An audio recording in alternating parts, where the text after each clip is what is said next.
कांग्रेस के पूर्व नेता मुकेश नायक ने धीरेन्द्र कृष्ण शास्त्री को खुली चुनौती दी है। 23 फरवरी 2025 को बागेश्वर धाम में भारत के प्रधानमंत्री श्री नरेंद्र मोदी जी बन रहे कैंसर हॉस्पिटल का शिलान्यास करने आ रहे हैं।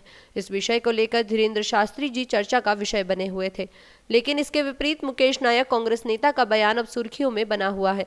मुकेश नायक ने मीडिया के समक्ष ताल ठोक कर कहा है कि धीरेन्द्र कृष्ण शास्त्री सनातन की बात करते हैं, लेकिन उन्हें जरा भी समझ नहीं है कि वे रामचरितमानस एवं शास्त्रों के विषय में कुछ नहीं जानते हैं। उन्होंने यह भी कहा है कि भगवत गीता जैसे रामायण एवं कथाओं को करके वह सभी ग्रंथों का उपहास करते हैं। कांग्रेस नेता ने बाबा बागेश्वर को यह भी कहा कि वह टेंट लगवाकर आमने सामने रामचरितमानस एवं वैदिक परंपरा को लेकर मेरे सामने किसी भी सवालों का जवाब दे तो मैं अपना सर मुंडवा दूंगा और राजनीतिक कार्य एवं राजनीति छोड़ दूंगा। उन्होंने खुली चुनौती देकर स्पष्ट रूप से कहा है कि राजनीति होने के साथ साथ सनातनी एवं वैदिक रूप से ज्ञान प्राप्त व्यक्ति भी है। अगर मेरे सवालों का जवाब नहीं दे पाए तो उन्हें इस मंच से अपना सर मुंडवा कर एवं धर्म की आड़ लेकर अपनी बकबक बंद करना होगा। इसके साथ ही बागेश्वर धाम पर पहुंचने वाले नेताओं को भी अपना निशाना बनाया। वो सनातन की बात कहाँ करते हैं? सनातन धर्म के बारे में उन्हें कुछ पता है ही नहीं। वो जिस तरह की भागवतें बोल रहे हैं बिल्कुल बचकानी है। इसको बुंदेलखंडी में कहा जाता है उचक्का। उचक्का 18,000 श्लोकों का ग्रंथ है। जिस तरीके से वो भागवत बोलते हैं मुझे बहुत शर्म आती है कि हमारे धर्म ग्रंथों, हमारी परंपराओं और हमारी ऋषि परंपरा की जो देन है उसका ये ऐसा मजाक उड़ाते हैं, मजमा लगा के हजारों लोगों को सामने बिठा के जिस तरीके से इन ग्रंथों की वो व्याख्या करते हैं, हंसी आती है। ना तो इस बागेश्वर धाम वाले बाबा को रामचरितमानस का ज्ञान है, ना भागवत का ज्ञान है, ना इसको वैदिक परंपरा का ज्ञान है। वैदिक जो वांग्मय है, ये वैदिक वांग्मय आप जानते हैं क्या है?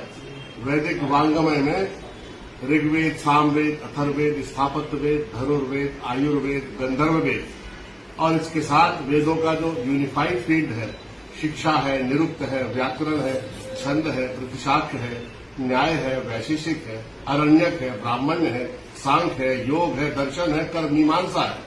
इस और ज्योतिषवती प्रज्ञा को भी 27वां स्थान वैदिक वांग्मय में हमारी आज की ऋषि परंपरा के लोगों ने दिया है। क्या ज्ञान है उनको इन सब विषयों का? चिल्लाते फिरते हैं सनातन धर्म, सनातन धर्म। अभी लोगों की मृत्यु हो गई, उसका उपहास कर रहा था ये इलाहाबाद में कि इनको मोक्ष मिलेगा। अरे तुम आ जाओ, तुम और तुम्हारे पिताजी को वहां ढकेल के मोक्ष दे देते हैं। व्यवस्था करने की बजाय, लोगों की मदद करने की बजाय, लोगों की सहायता करने की बजाय आप उनका उपहास उड़ा रहे हो, मजाक उड़ा रहे हो। इनको कोई ज्ञान नहीं है। और आज के समय में जो धर्म का अंधानुकरण है, ये इसके मूर्तिमंत रूप है धर्म के अंधेपन के। ये वो लोग हैं जो पर्चे मर्चे लिख के छोटी मोटी सिद्धियों को लोगों के सामने रखकर लोगों की आंखों में धूल झोंकते हैं, धार्मिक आस्थाओं का दोहन करते हैं, धर्म को राजनीति का औजार बना रहे हैं और प्रचंड सांप्रदायिकता को भारत में प्रोत्साहन दे रहे हैं। मैं चुनौती देता हूं बागेश्वर धाम को कि वो मंच लगा ले। मैं एक पूर्ण राजनीतिक व्यक्ति नहीं हूं, मौलिक रूप से मैं आध्यात्मिक व्यक्ति हूं और सनातन धर्म, संस्कृति और परंपरा से जुड़ा हुआ हूं। वो मंच लगा ले रामचरितमानस पर, भागवत पर, गीता पर, पूरे वैदिक वांग्मय पर, जिस विषय पर उन्हें चर्चा करना हो। अगर मेरी चर्चा में के प्रश्नों का उन्होंने जवाब दिया तो उसी मंच से अपना सिर मुड़वाकर मैं राजनीति से संन्यास ले लूंगा। नहीं तो उनको अपना मुंडन कराना पड़ेगा और राजनीति की जो राजनीतिक क्षेत्र में जो आध्यात्म की आड़ लेके जो बकबक कर रहे हैं वो है ना, उसको छोड़ना पड़ेगा। जन जागरण संदेश के लिए आशीष नामदेव की रिपोर्ट।